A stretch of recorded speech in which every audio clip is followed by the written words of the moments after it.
Inaabangan na ang kauna-unahang Pinoy medical drama, ang Sa Puso ni Doc. Tampok dito ang tambalan ni Dennis Trillo at Bella Padilla na bibigyang buhay ang kwento ng paglilingkod at sakripisyo ng mga doktor sa malalayong probinsya sa ating bansa. Ang Star Bites sa ni Aubrey Carampel.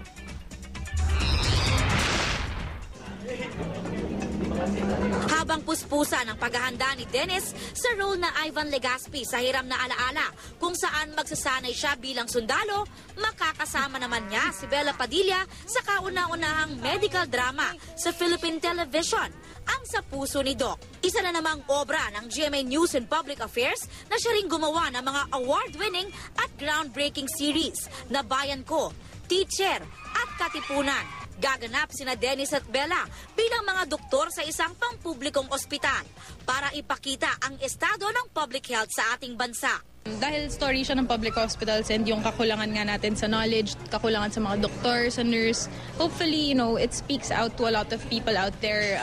Doon naman sa aming set may naka-standby ng mga eksperto para bantayan yung mga ginagawa namin para maging kapanipaniwala yung pagpuportray namin as mga doktor. Mapapanood sa serye ang iba't ibang hamon na kinakaharap ng mga nagtatrabaho sa isang provincial hospital. Sa bawat episode, unti-unti ring made-develop sa isa't isa ang character ni na Dennis at Bella bilang sina Doc Dennis at Doc Gab na magpapakilig din sa mga manonood.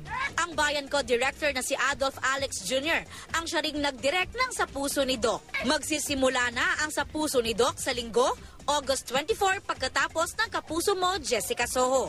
Aubrey Carampel, GMA News.